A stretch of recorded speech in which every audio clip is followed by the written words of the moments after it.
In the day's other news, there was new talk of retaliation from Iran over the U.S. killing of General Qasem Soleimani.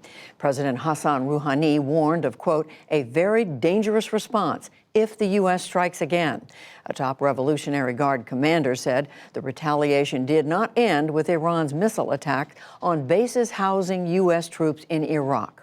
This slap by Iran was actually a sign for another operation. Next actions must be taken by resistance cells in the region, and those actions will be taken.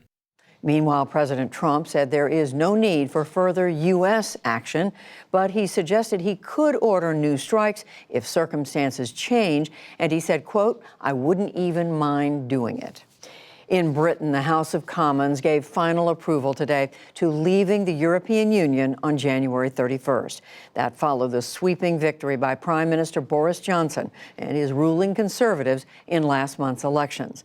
The bill becomes law once the House of Lords gives its pro forma consent.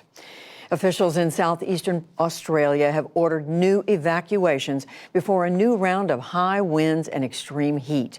Temperatures could top 110 degrees tomorrow. In New South Wales, firefighters have been using controlled burns this week in hopes of denying fuel for the approaching flames. The fires have killed 27 people so far. Back in this country, the Trump administration proposed a major overhaul of environmental assessments for a wide range of projects. It would eliminate or limit reviews for oil pipelines, for some roads and other construction.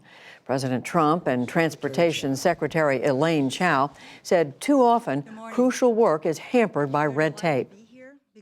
We all care about the environment. What we are talking about are cumbersome, unnecessary, overly burdensome, duplicative, and outdated regulations. Many of these regulations have not been updated, modernized in decades. We'll look at the details of the proposal later in the program.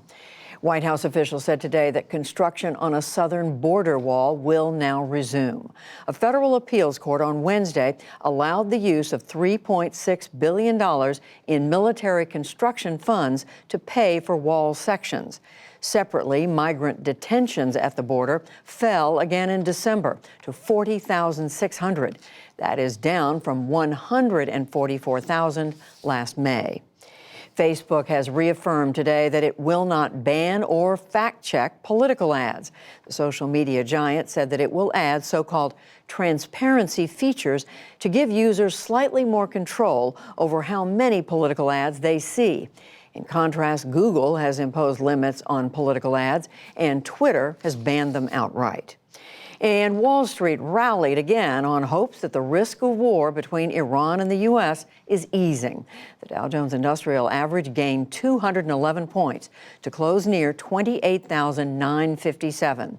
The Nasdaq rose 74 points, and the S&P 500 added 21. Still to come on the NewsHour, why this weekend's elections in Taiwan aren't just about the future of the island.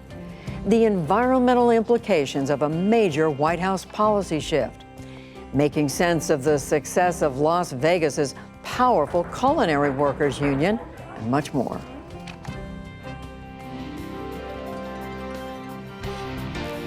This is the PBS NewsHour from WETA Studios in Washington and in the West from the Walter Cronkite School of Journalism at Arizona State University.